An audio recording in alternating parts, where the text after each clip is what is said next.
ఈ ప్రభుత్వంలోనైనా మా సమస్యలను గుర్తించి ఈ ప్రభుత్వం డబుల్ బెడ్రూములు అందజేయాలని మేము కోరుతున్నాం. మేమేం ఎలాంటి గుంతమ్మ కోరికలు కాదు. అందరు ఇక్కడున్న తూర్పు జర్నలిస్టులు అంతా దాదాపు నిరుపేదలే, ఒకరిద్దరు తప్ప. కానీ దాదాపు 100% బీపీఎల్ కింద వచ్చేవాళ్ళే. మా పేరు మీదనే నిర్మించిన కోట్లాది రూపాయల ఈ భవనాలు శిథిలావస్థకు చేరే పరిస్థితి ఉన్నది. అన్నీ ఇప్పటికే ధ్వంసమైపోయినాయి. ఇక్కడున్న అసాంఘిక శక్తులకు ఇవి నిలయాలుగా మారినాయి. ఈ నేపథ్యంలో ప్రభుత్వం స్పందించాలి. ఈ డబుల్ బెడ్రూములు జర్నలిస్టులకు ఇచ్చి వారి చిత్తశుద్ధిని ప్రకటించుకోవాలని మేమంతా తూర్పు వర్కింగ్ జర్నలిస్టులమంతా ఏకముక్త కంఠంతో కోరటం జరుగుతుంది. ఇప్పటికైనా ప్రజాప్రతినిధులు ఏంది, అధికారులు ఏంది, ఇప్పటికైనా స్పందించి జర్నలిస్టుల సమస్యల పరిష్కారానికి ముందుకు రావాలని విజ్ఞప్తి చేస్తున్నాం.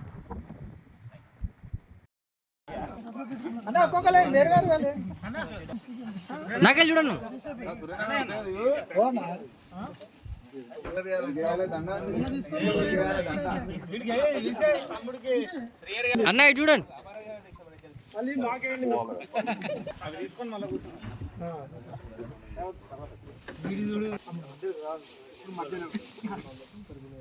ఎందుకంటే కోసం అనుకోలేను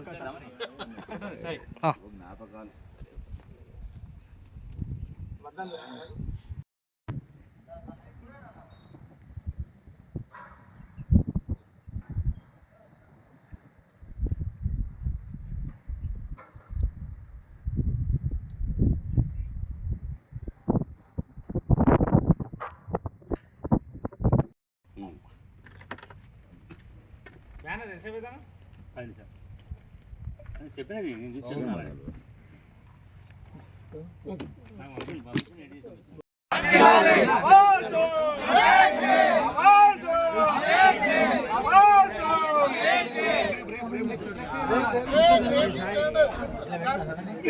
ఎట్లా